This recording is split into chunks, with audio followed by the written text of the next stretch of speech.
Welcome to the Breech Birth podcast. I'm Sasha Hopkins, private midwife, breech birth educator, and your host. This is a space to hear the real, raw, and powerful stories of women who have experienced breech birth in all its layers.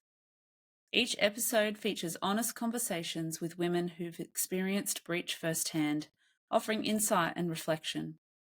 This podcast was born from the knowing that these stories need to be heard to inform, connect, and reclaim the story of breech birth.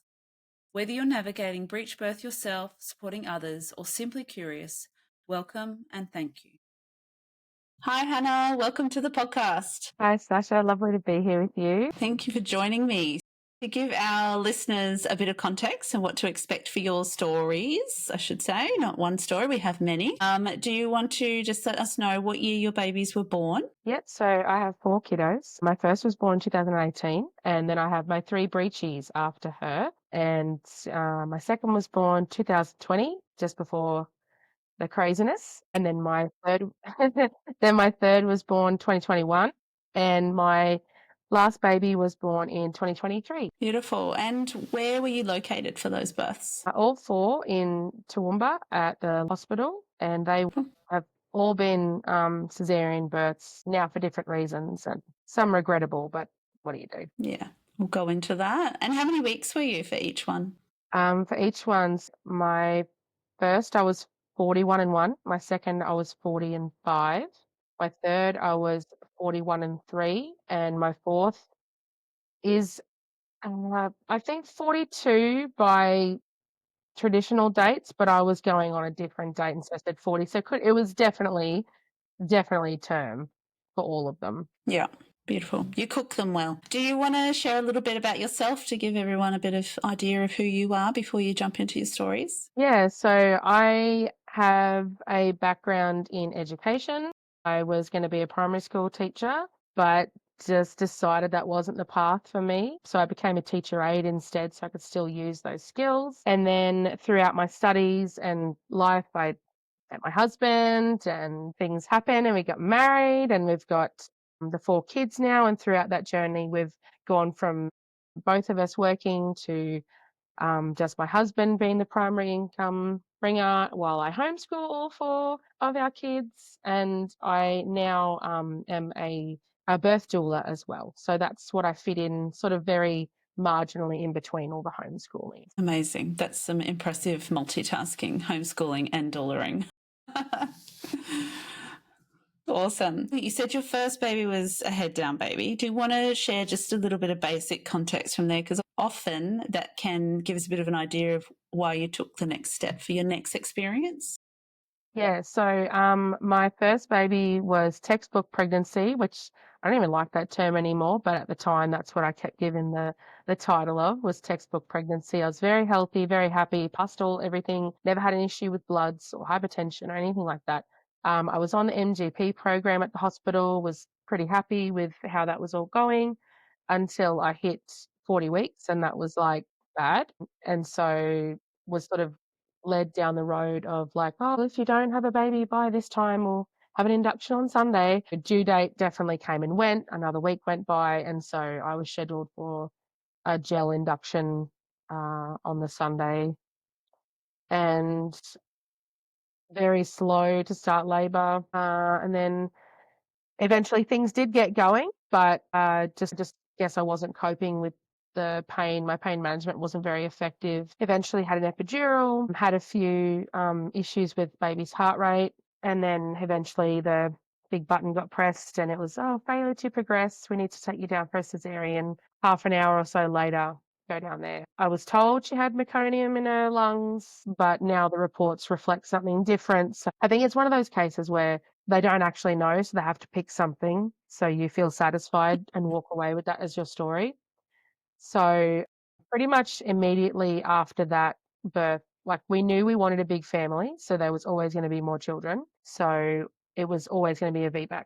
That was my mission, that was my goal. However long it was going to be between babies was like, whatever happens, it's going to be a VBAC. And that started that journey. Yeah, thank you. So then what's the year frame between your first and your second? And was that intentional planning, a lovely surprise, that next pregnancy? I think my second was our most intentional because my first was a bit like, oh yeah, we could start, and then it happened. And then my second was very like, okay, let's plan it. So there's 23 months between them. So nearly 2 years pretty much to the week because one was born February of 2018 and then 2020 was January. So almost 2 years. Yeah. And what did that pregnancy journey look like? So obviously you were MGP before. Did you go for that again? I went NGP again. I got a different midwife selected this time.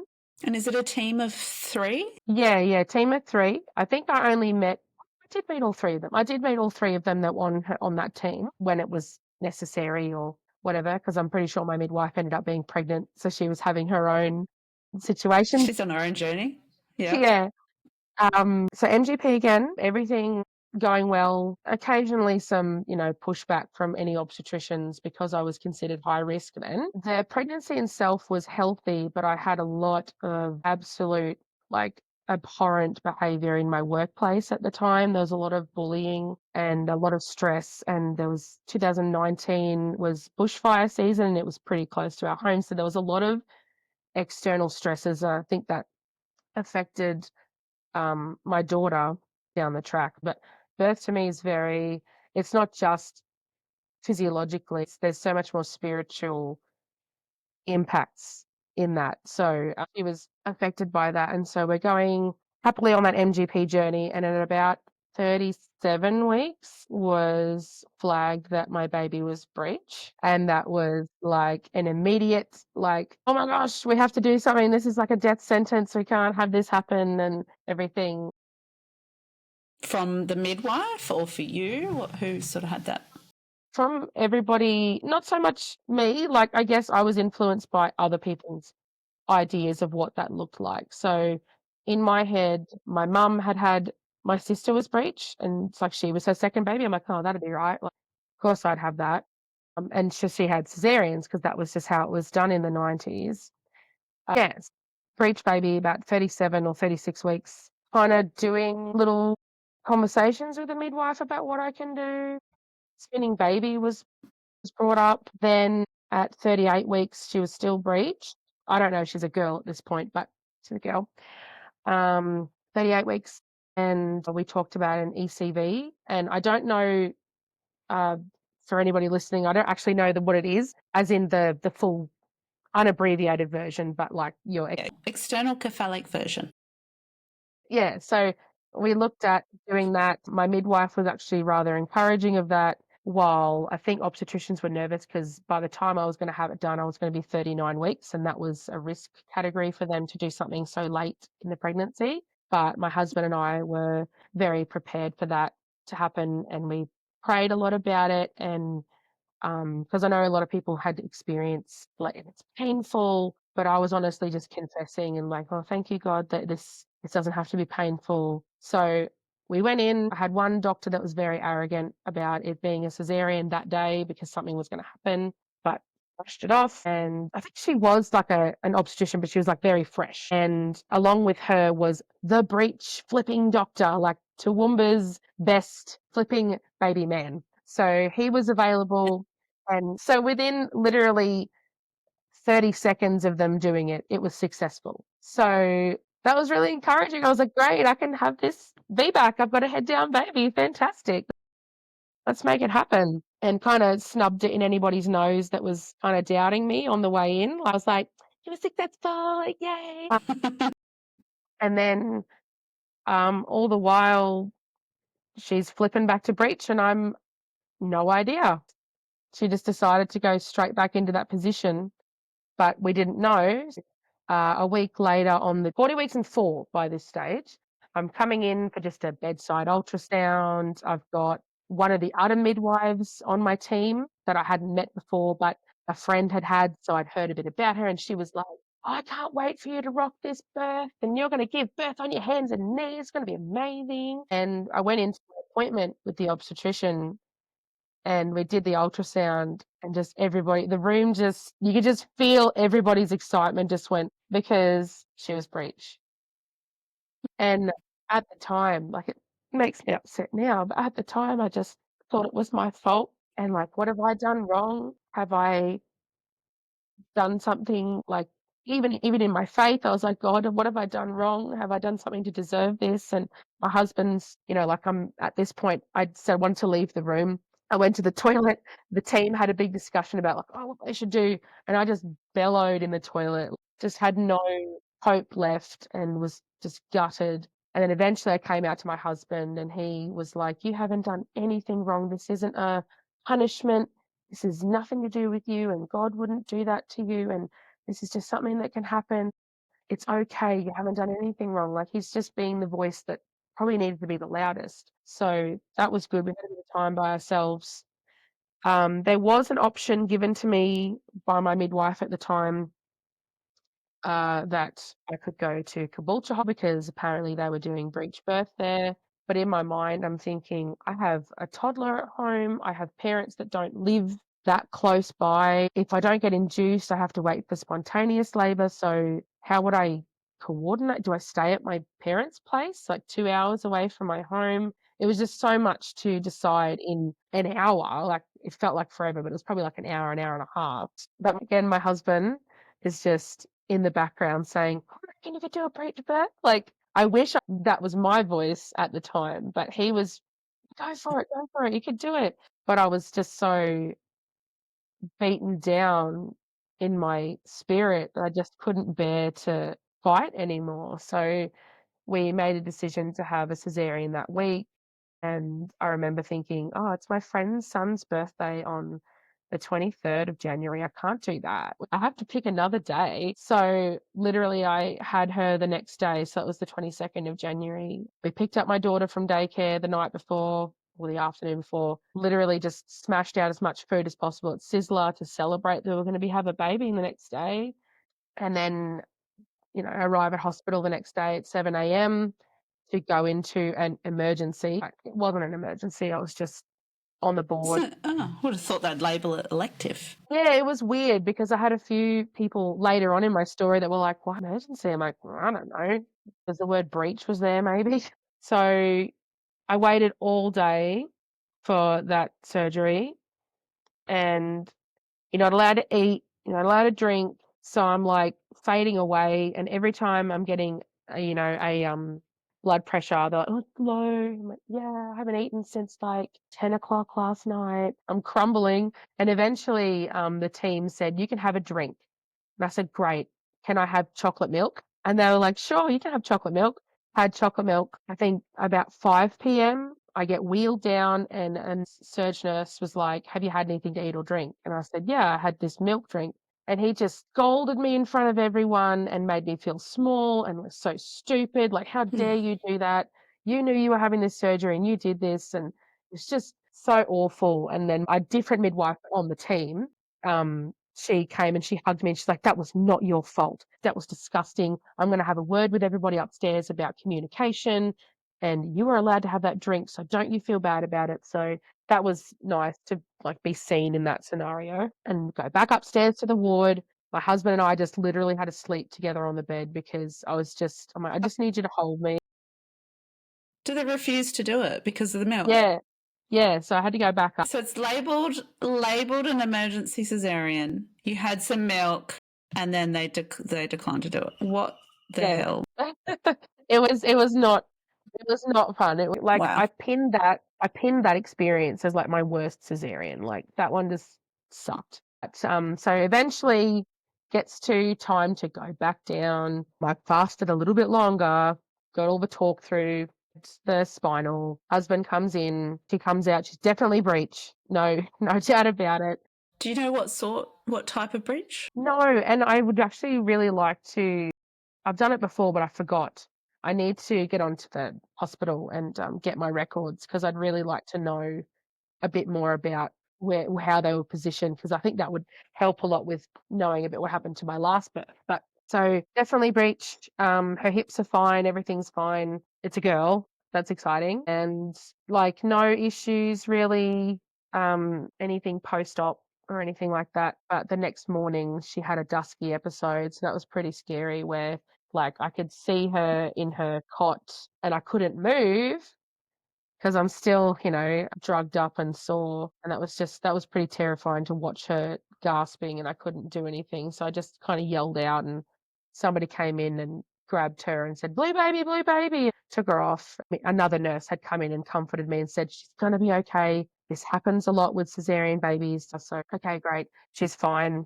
Come home and then a few weeks in March, when everything actually did start to shut down, my friend had her first baby and she had a vaginal birth. And I just remember feeling so happy for her and so proud of her, but also completely gutted. Like, she got to have that and I didn't. And I can't talk to anybody because I'm not allowed to see anybody because everything, you couldn't touch anybody, couldn't talk to anybody, could nothing. But eventually I did get some postnatal help with that. So that was really good, to help me get through that. But it was still a very biased counseling. It was helpful, absolutely, but it was very biased in that, like, oh, stuff happens and the hospital was there and it was like great. And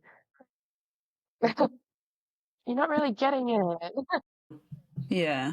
Yeah. With your second baby, so they had a dusky. So for those that don't understand what that means, dusky is referred to when babies go a bit blue, sometimes just around the mouth, but then their face can go a bit blue. So they're just limited in their breath or have stopped breathing. What happened did she go into the nursery or did she come back to you? What did that care look like?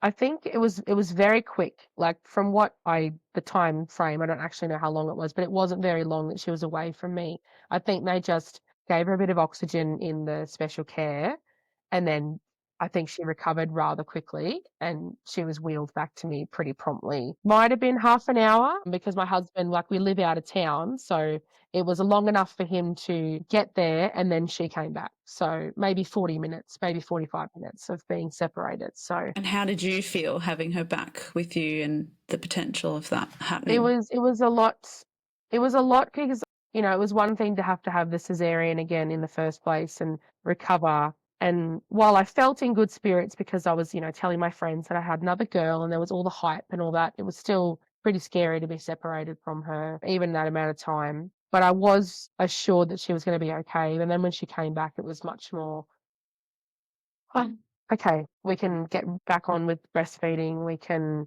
have that squishy time. We can start to get better. We can start moving." And then my other daughter eventually coming and meeting her sister and everything like that could happen within a few hours after that. Just needed time to just be like, okay, we're here and she's here and there's no more separation.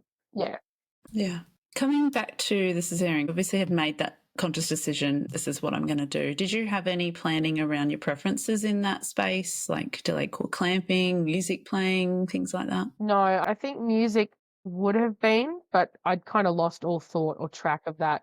Had me after the long day that it was anyway. Didn't really know anything about delayed cord clamping or what's it called? Maternally assisted. Like, I just honestly didn't know anything about that stuff. It was only after her birth that I really started to go down the rabbit hole a bit more. So in a way, all things can be made together for good. And I am grateful for her experience because it did take me down this road and this is where I am. Yeah. Yeah, beautiful. And how was your breastfeeding journey with her? It was better than my first. I have breast hyperplasia, so my mammary glands didn't develop in puberty. When I found that out, that was actually a big breath of fresh air because I was like, oh, that's why my boobs are weird. That's nice to know there's a reason for it. But so, like, always supplemented with formula, but as much of the breast as possible. So my first was 8 weeks, my second was 4 months. So that went a lot better with the mixed feeding.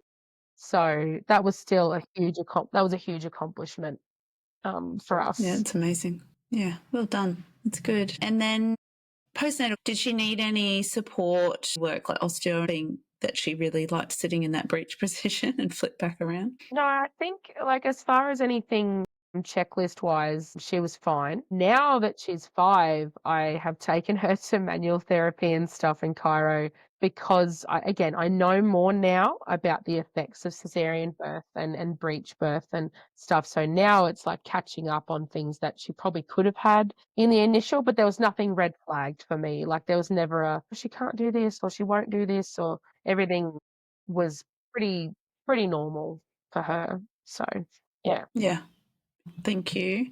How long were you in the hospital for with this one as well? Oh. I got discharged on the Saturday. So she was born on the Wednesday, discharged on the Saturday afternoon. Yeah. 4 days. Yeah. Yeah, roughly about that. So it was a lesser stay than the first one. The first one was 5 days. Okay. And so then your third baby, what did that journey look like? What was the time, like the year gap between, or month gap between those two, second and third? So he was a surprise, but like again, we always wanted a big family, but he was I just had no idea about fertile period at all because you don't get taught anything properly. So it was like right at the beginning of my fertile window, but I'm like, nah, it's day one, who cares? It'll be fine. And then lo and behold, there's Canaan, conceived. Yeah. And so that was when my daughter was what was she, 10 months old. So that was a lot sooner than we had thought. So they're about 19 months apart. So she was one and a bit still, like a lot sooner than we thought. By then, I had made the decision to look into private midwifery. I had asked many women in groups and even people that I had met who have had VBACs in their local area that had said, look, it's it kind of gives you a better chance at success. So I contacted one of the local midwives, private midwives around here, and she was really lovely and accepting. I literally was like 6 weeks pregnant, and I was like, I need to like talk to this lady. My husband came along with me, and we met her, and I guess like she wanted to know what I wanted to gain from having her, and I couldn't really articulate it. But then my husband said, "Is Hannah going to have more success with you than if she was doing this by herself again in the hospital system?" And she said, she's going to have a better chance with me than fighting again. And that was enough confidence for me to go, yep, that's what I need to hear. I want to do this. We don't, we'll put aside the money. We'll do what we can to make it happen. And so we were signed up with that. At the time, there wasn't an option for home birth, but that was far from my mind at the time. I was like, I don't care. Because, she had her limitations in her comfortableness. We were living out of town. I was 2 cesareans in, all that stuff. So I was like, okay, that's fine. I'll just have a hospital birth as long as you're with me. Yeah. Did she have credentialing for the hospital? Yes, she did. She was allowed to be there and I could be a private patient. The pregnancy itself was like fine, but I did get diagnosed with gestational diabetes this time. And it just felt like a huge kick to the gut because it was like another thing I had to fight for because at that point, all my appointments were with her and that was it.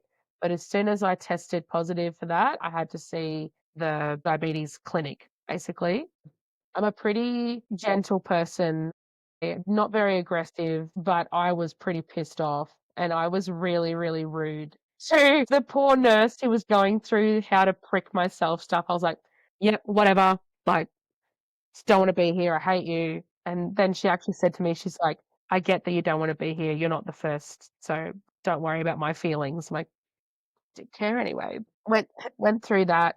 That was just a huge headache in the middle of just being pregnant, like just having to think about the food and a prick in your finger. Doing that at work was really hard because like I'm in the middle of classes or exams and like I've got to stop, turn my alarm off, prick my finger. My finger's like callous, so I've got to use the other hand and do all that stuff. And the obstetricians that I saw getting closer to the end of the pregnancy were really pushy about having a cesarean and going on insulin and stuff that just was really unfair. Point blank, there was no like grace period to be, oh, you're actually doing really well. You just had one spike. It was like, oh, you've had a spike. You better get on insulin. But my midwife was very good at sort of being like, hey, can you just take a step back and give her a break? Like, this is the report she's given you, and can we just think about something else? So they prescribed metformin. So I took metformin for I don't know how many weeks to help with that. And then a couple of like different herbal things, still pharmaceutical, but more holistic to help with that as well. At 37 weeks, I had a transverse baby. And again, just the whole attitude of everybody else being, that's a death sentence. Oh my, we need this baby out today. Like that's the attitude I got from one of the last obstetricians that I saw. She was like, we would normally recommend that you stay and have a baby today, but you don't want that, do you? I was like, no, thank you. No, I don't. No. You must have lots of space for these babies to flip around and get into these transverse positions. Exactly, right? And They're having a party in there. oh, absolutely. That's what I put it down to. And I was a little bit stressed about it occasionally. So I'd like sort of talk to him and be like, okay, little bean, let's go head down. No pressure, but also like pressure. And I hate that I did that because like it is so much pressure on this like little person to be perfect. But Mm. you live and learn. I had some late term ultrasounds to determine where he was. And because he was gestational, he was going to be gigantic, sugar baby. And one ultrasound, literally in the morning, I had this ultrasound, he was head down. In the afternoon, I had my actual appointment with the obstetrician. He was transverse again. So in my mind, I'm thinking, this is amazing. Oh, This wow. means my baby can move. But to them, it was like, no, no, no, no, that's not good. I'm like, it means he can move. I don't understand what the problem is. But he was my first spontaneous labor. So that was pretty exciting. I was just at home. At this point, mentally, I was like, wow, I'm just going to be pregnant forever. That's just who I am. I'm pregnant and that's fine. And I did some gardening with my mum and I went inside and went to the toilet and I'd lost a bit of my mucus plug. So that was pretty exciting. I told my midwife, she said, things could be happening soon. So just keep me posted. Went through that day, nothing changed. The next day, though, in the afternoon, about 3 o'clock, I was walking down the hallway and I just felt a gush. I said, this isn't me. This is something's happening. So my mum was with me at the time. She's getting really excited because she never had a spontaneous labour. She had all cesarean, so she's really excited. My husband's at work, and I called him and I said, "Look, I think my waters are breaking or leaking." Told my midwife. She asked me to check the colour, and it was like very, very faint pink, like the colour of my skin, fingertips kind of pink. And she was like, just keep me updated on any changes. And eventually I sort of said that it kept coming on my pad. She's like, what's the color now? I'm like, it's still a little bit pink. And she's like, okay, let's go to hospital now. I have started contracting. It's not just waters. Like I have had some very mild contractions now. I literally am moving the car seat into my mum's car while this is happening because I'm an idiot that just thought that was a good idea. And my husband was like, oh, I really want to go to Bunnings first. So he's just gone to Bunnings and I'm just chilling at home, breathing through, yeah, breathing through my contractions. And my mum's asking me a lot of questions. And then eventually my husband comes home. We get in the car. It's definitely nightfall by now because this is August. So the days are ending. And I actually had a student doula at the time too, who I'd met a few weeks before, sort of talked about what I wanted, and she was all prepared to come. And so we all rock up at the same time. And then the stupid security thing with you have to check in and whatever. And my midwife's like, she's clearly in labour. Can we do this later? Like, get out of the way. So we go up there. My labour stalled in the car, but pretty much once I got to the birth suite, it kicked up again. And I was really excited and happy with how I was coping. I don't think I went in the shower, but like I was using the ball. There's like a bar on the window. I was swaying. I was on the toilet so much on the toilet. But as things are going on, my waters, it's bright red blood now. So I'm just constantly going to the toilet. I'm pooping heaps, but like there's this red blood on my pads every time. And, my husband and I are pretty confident, like, okay, well, I don't think anything's wrong. I'm still laboring. I'm still doing well. My doula's giving me water. It was pretty bright red. It was as if I was on my period and I wasn't trying to stop it. And it got brighter and brighter. And we're telling the midwife this. I've got a very, very obnoxious obstetrician who I loathe. And I've literally told her, not with me, like other people have told her to leave through me. I'm like, I don't want to hear leave.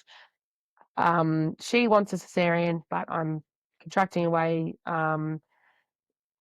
She's been told, like, give her half an hour, give her an hour, constantly just being told to go away. My second midwife has No shown up. pain or anything for you?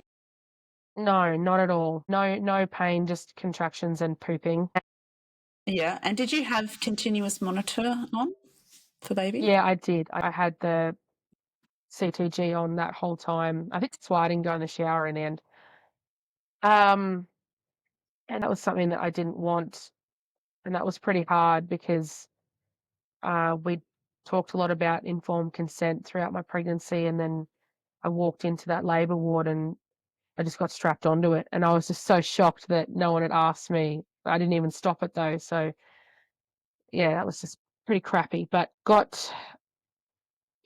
through it. My midwife's getting a little bit concerned about the blood and the heart rate, so she's taking me aside and she's explaining, appropriately, not like while I'm contracting. She's being mindful of when she's talking to me, and she's saying, like, we're not seeing a return for this baby, like, we're just seeing this plateau and it's staying there. So I'm a little bit concerned, but this is still your decision. My husband's starting to get a little bit nervous, but not so much just to scare me, but he's like, "Look, I think you're doing amazing, but I think something's happening that we can't control. What do you wanna do?" So I'm upset. I've got this horrible obstetrician being an absolute bitch, really, and my second midwife has arrived, and it's just people and thinking, and then eventually I've consented to the cesarean, and the obstetrician literally said, as I'm getting my stockings put on and my second midwife's at my feet, "We're doing this because you're having a uterine rupture." And then she stormed off. And I just remember, like, looking down at my second midwife, and her face just said how I was feeling. It was just like this, "All right, dickhead, like, whatever." So it was good to see her face reflect, like, "Okay, you're on my side. She's a nasty piece of work." All the while, I didn't know until after that obstetrician had also pulled my doula aside and basically told her, "You're not wanted here. You're not needed here. You need to leave." Like, just so Wow. overstepping the boundaries. So you had a doula for this one as well. Yeah, I did. I had a student doula. This is, yeah, for number 3, student doula.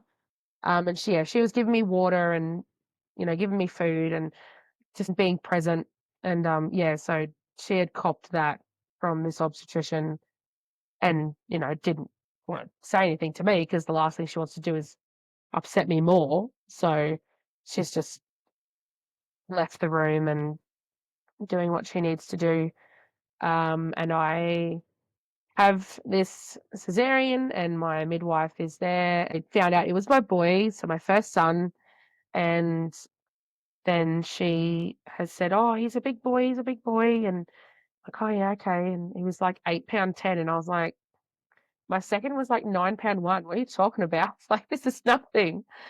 Uh, And so that was just the gestational diabetes card out the window. I was like, whatever. And then she says, "Oh, you've made the right call because you were having a placental abruption." So I'm like, okay, warranted. Like, okay, we can feel better about this situation. There was something that was out of my hands. This wasn't somebody just pushing their agenda, like something was happening, and that's okay. So that was probably my best cesarean, like the most emergent one was the best one I had because everybody was very kind and they asked me if I wanted to see my placenta, which that was never a thought for any of the others. So I was like, "Oh yeah, I want to see it and look at it." And um, he was able to be with, obviously in recovery, I had to be alone, like, went up with my husband and stuff, but it was just a good outcome. He was born at 11:21 p.m., the 31st of August, so it was almost spring, so we were talking about springtime, and it was just a nicer atmosphere.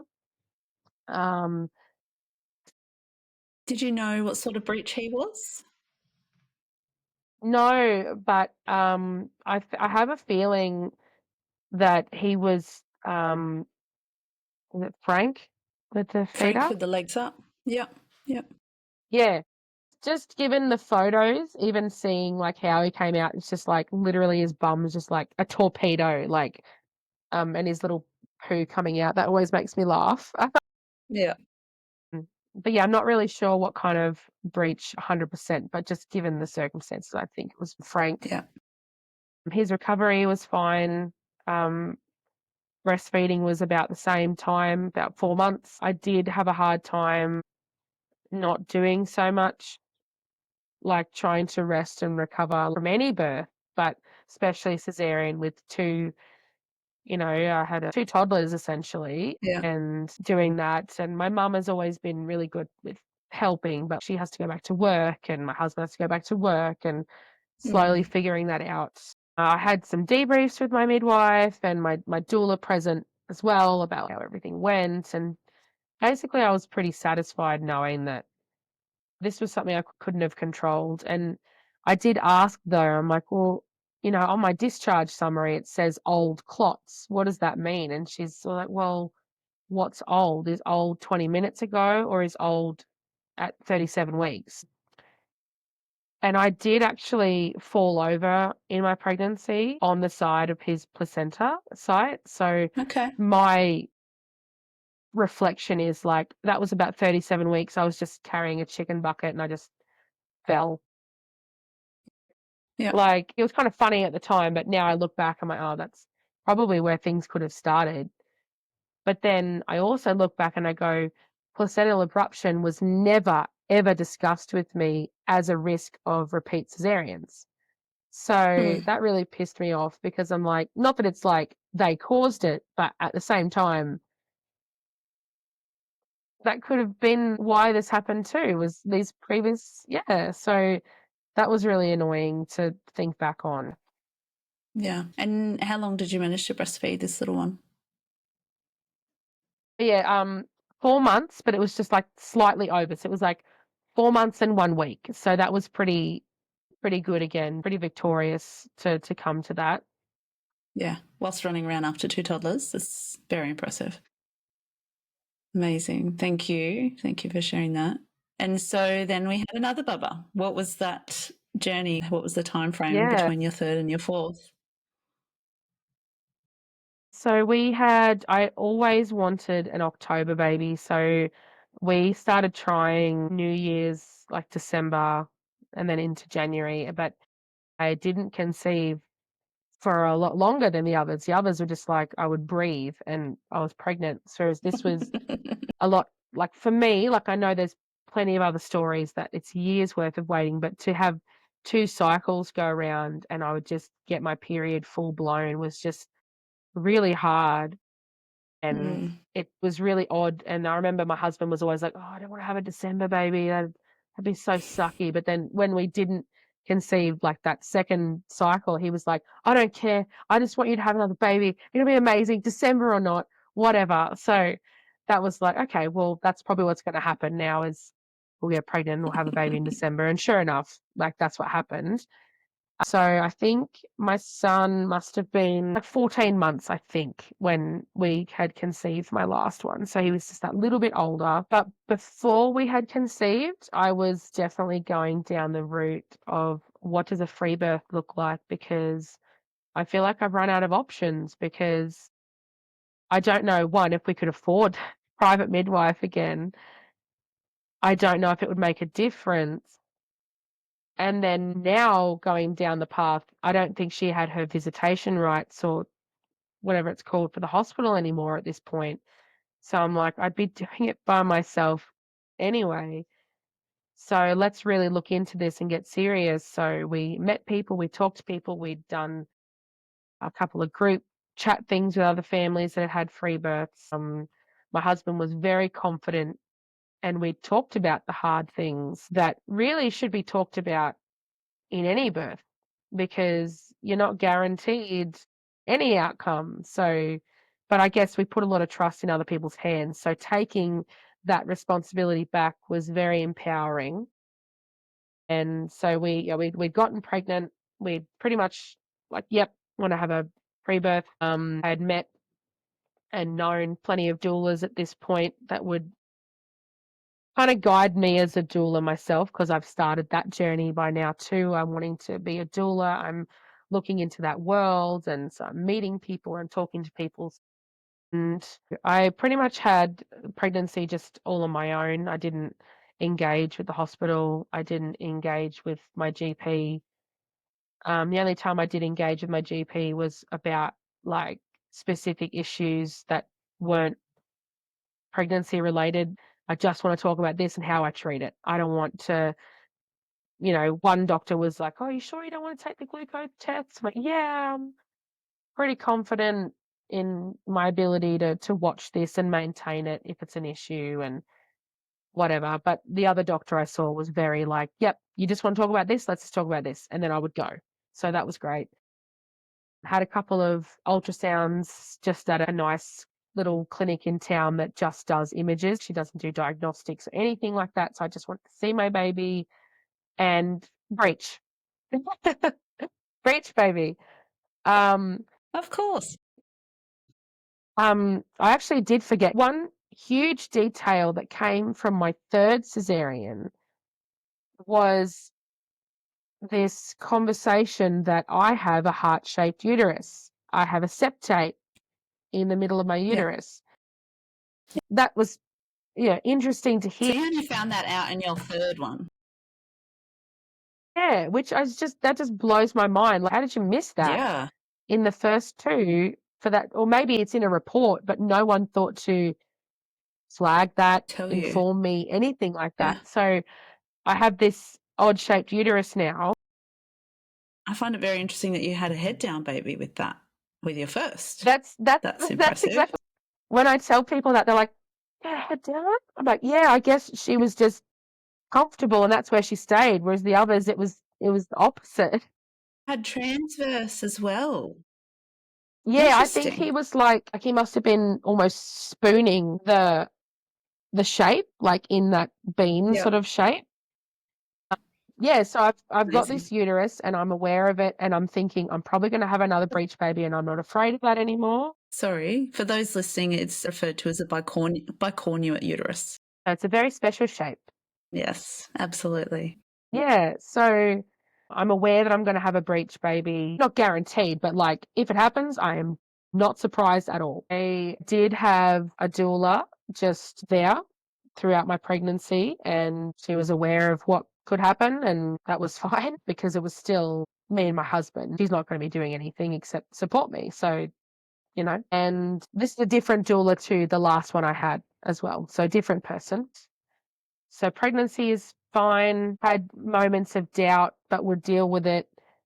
Had big conversations when needed to happen with my husband. And then we've gotten to the end of November, essentially, and I have hit my due time, still pregnant. That's fine. I'll just be pregnant forever. And then I was out at Hungry Jack's and I went to go to the toilet. But as I was walking to the toilet, that same gush that I had with my third happened again with my waters leaking slowly. So it wasn't like the big water didn't drench the floor. It was just my underwear.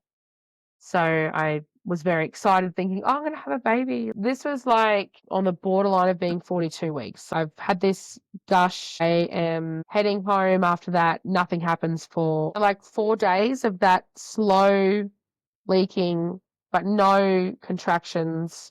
I'm like, okay, it's going to happen at some point. I think it must have been I can't even remember when he was born now, but I think it might have been the Wednesday morning. I started having proper, oh, okay, I am having contractions and I am excited. I'm going to let my doula know. I'm going to let my husband know. At this point, I've got a birth pool and I've got my kids there. I wanted them to be there. We had talked about it with them and read them some books, and yeah, they were all really excited. And labor just like I was in the shower a lot. I was on the toilet a lot again. Every time I went to the toilet, I would be a little bit anxious about wiping and finding that blood again, but that didn't happen. So that was like my mental hurdle of being like, we are not bleeding. We've gotten over this. We're okay now. So we got through that. I'm pretty confident he's still breech just because of the movements I was getting from him. But the whole time, every new position I would do, he would move for a moment, but then kind of just sit back in the same spot. And so we've gone Wednesday, we've gone Thursday, we've gone Friday. And by Friday, I'm like, I need the kids gone. I'm exhausted. I love them, but I can't have them whinging or asking me for food anymore. I just can't do it. So we got some friends to help us. They went and had a bit of a break with some friends. So it's just me and Michael now. My doula's intermittently coming and going because she's been there for such a long time. So she would have breaks. She also did some birth photography, so that was really lovely to have that to look back on. But by the Saturday morning, so we've gone Wednesday, Thursday, Friday, Saturday morning at about 3 o'clock in the morning, I'm the only one awake. I'm in the shower and I'm just defeated, but not not in a way where I'm distraught. It's like, okay, what now? Because something's not happening. My baby hasn't descended in how I would imagine, breech or not. I don't know what's wrong. I need to get this baby out because something's not right. And to have the discernment from my own head and my own heart was very empowering, because it wasn't someone telling me because you're a risk, because you're a VBAC, because it was just me and God just going, okay, I don't want this outcome, but I am also okay with this outcome. So I think everybody had woken up at this point, and I said, look, I want to call the ambulance. I want help. I think I'm going to have another cesarean. They're double checking, making sure I'm okay with that decision, what it's going to look like when I get there, what are the paramedics going to ask?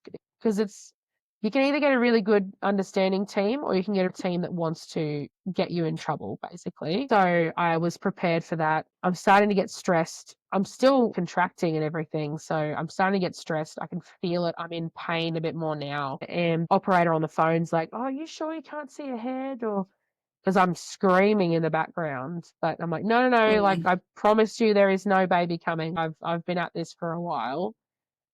Then the ambulance rocked up. I think it's 5 o'clock in the morning, maybe 5:30 in the morning. So I'm getting in the ambulance. I'm pretty frightened of lying down, but I think my body knew that I was going somewhere that was going to be safe, like mentally, like I'm okay. We're doing this because you've chosen it. So the contractions actually were pretty manageable in the ambulance. Got to the hospital very quickly, probably because it was 5:30 in the morning. So that was pretty good. Once I got there, I don't even know where we ended up, but it was a room, probably a birth suite, just to check CTG. My baby's still got a heartbeat and alive. And they were sort of asking me, do you want to keep pushing through? And I said, no, I've been at this for a long time and I don't know why, but my baby's not coming down. So I was like, I would like a cesarean. So they're preparing that, and an obstetrician walked in and said, I'm Dr. So-and-so. And I mentioned the name of the last obstetrician that I'd had. I was like, did you say your name was this? And she's like, no. I said, oh, good, because I would have told you to F off. Like, I wasn't dealing with that woman from last time. But it wasn't her, thankfully. And apparently once I had said that, the team that was on, my husband heard them say, like, oh, we better look after this woman because she's obviously had a pretty horrible experience before. But within that short amount of time, they've gone to talking like that to my husband coming over to me and saying, I'm going to say goodbye now because they're going to put you to sleep. I'm like, what? I beg you, what? What? I'm going to sleep. What are you talking about? And they're saying, you're going to sleep. And I'm just in tears going, no, you haven't. Why? Why am I going to sleep? And no one could answer me. So they basically gave in and were like, oh, yeah, we'll try the spinal. And so they did, and it was fine. And everything was great as far as the smoothness of it. Was the heart rate concerning for baby? I think that was part of their justification, but they didn't say that to me until my husband mentioned it to me after we'd had him. So he's born, he's definitely breached. He's struggling to adapt to the outside, basically. He's not breathing, they've already cut his cord, all that jargon's been done. He's struggling. I think they talked about meconium, but I'm not really sure 100% whether that was a huge concern, whether that was actually the issue or not. Did you have any meconium in the fluid as you were I labouring? did towards the end. So I had it in my mind that would make sense. As they're stitching me, or they're inside me, they're discussing how big my septate is. Oh wow, how did you? And it happens to be the doctor who's operating on me is the doctor that flipped my second baby in that ECV. So Wow. he's there, and I said, I remember you. He's like, oh, okay. Yeah, right. And they're saying oh, how did you flip this baby? He's like, I have no No idea. idea. Like, no idea. So that was kind of fascinating to hear while I'm, laying there. Yeah. And then I'm all stitched up. I asked about my placenta, and this woman looked at me like I was asking the most abhorrent thing. She was like, "Oh, it's already gone." Like disgusted. And I was like, "Okay, sorry." And then I am in recovery, but I'm getting these phone calls and reports from my husband saying like, "Oh, they've got to take him to," and I think I'm basically disassociating at this point because the seriousness is like he could have died, but I'm just sitting there like, "Oh, that's cool. Like, just take him to the. That's great. I Mm. guess I'll just meet him when I can drive to Brisbane." Like, I just couldn't even comprehend what that would look like. But then I got wheeled up to the ward, and they've said, "Oh, they're just going to take you as their patient too, so you can be with your son." So that was comforting. But then also like, okay, well, I've got to be in Brisbane now, and my kids, my husband, like, what? Where are my kids? How do we do this? So that was kind of a lot to take in within. He's born at 6:56 in the morning, and it's probably 7:30 now or 8 o'clock. There's just a lot to happen in that short time. So you had to transfer to a tertiary hospital. Is that Yes, right? yeah, way from home. Yes. Yeah. How far is that tertiary hospital from your home? What kind of drive? 2 hours. Yeah. Okay. So quite far. Yeah, there was a lot. Yeah. So I got to that hospital and had to wait a little while before I could see my son. He's in the NICU. He's got all the breathing apparatus and everything. He is in this little frog position. So that I could tell he had been in that position for a while. Essentially, they had told me he had a collapsed lung, but I don't know if that means did it inflate ever and then collapse, or had it collapsed when he came out. Some stuff I just can't explain, and I just have to leave it be. But so we got through, I think it was 12 days.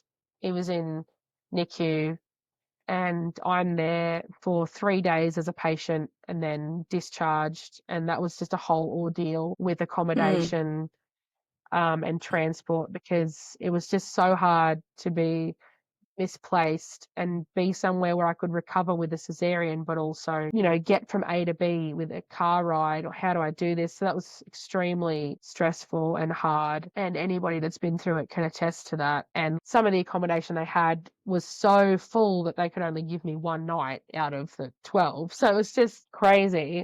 And it was funny though, because he was like the biggest baby in there. You got all these beautiful little 32 weekers and 28 weekers, and then there's my ginormous tanking 10-pound for 42.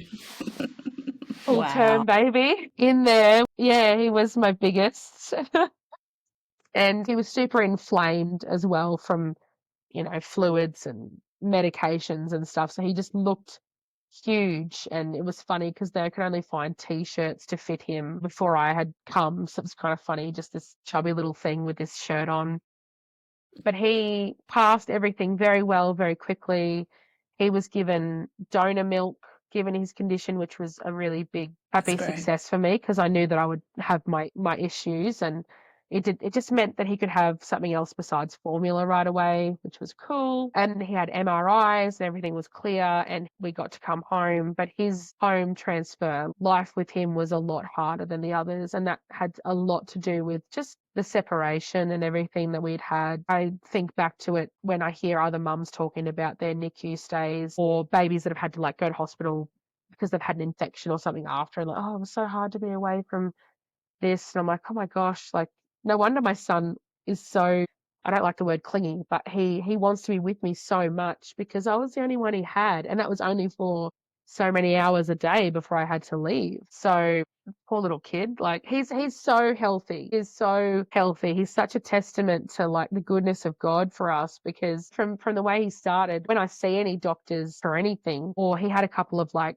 follow-up physio things, they were like, man, this kid, like, you never need to see him. I'm like, glory to God, because that's all I can say. He's just a, miracle child, just really healthy and whole, and, a little bit emotional and a bit more difficult. He didn't like the car, he didn't like to carry it, like all those kind of things. But, we're 18 months down the track now, and he's just so happy and healthy and lively. If anything, he's probably the most challenging toddlerhood, like, because he wants to climb, he wants to swing, he wants to jump, he wants all these things. Amazing. That was quite a disruption at the beginning. How was your breastfeeding with him? That was a lot harder. So I think we only got to about like 8 weeks with him, but he had a lot more breast milk than the others because I had lots of friends offer donor milk. So that was really cool to continue that. And I would do that again in a heartbeat, knowing that that is available as well. Like, just not just thinking it's just formula, like people are willing to give of their supply to use. That was really cool. Yeah, I think there's a really beautiful community in our area of mums who will put their hand Yeah. up and express on the spot for some women when they have these sort of situations. So it's a nice alternative to be Yeah. able to offer. Mm. Yeah, I literally had one friend come over and she did some cleaning for me and she literally just milked herself while she was there, because she was breastfeeding at the time, and she was like, "Here you go," like, just chuck it in the freezer right away. So that was really Yeah, fun to sort of that's see great. that support literally come to life there. Yeah. Wow. What a journey you have had. Yeah. Thank you so much. I want to ask, after having all these experiences, if you became pregnant again and that baby was Breech, would you do anything differently? So obviously you've done a couple of things different. Is there anything from each one that you sort of take on? Have you thought about what any future births would look like if you chose to keep going? Yeah, we have talked about it. In the first few months after my son was born, I was like, I can't have any more kids. That was too hard because I did get like bad postpartum depression, lots of things to process there. But now that I'm on this side of it and I've healed from that and I've been able to move forward, I sort of talk about it to my husband a bit about like what we would do. And I still believe that doing it ourselves would still be my journey.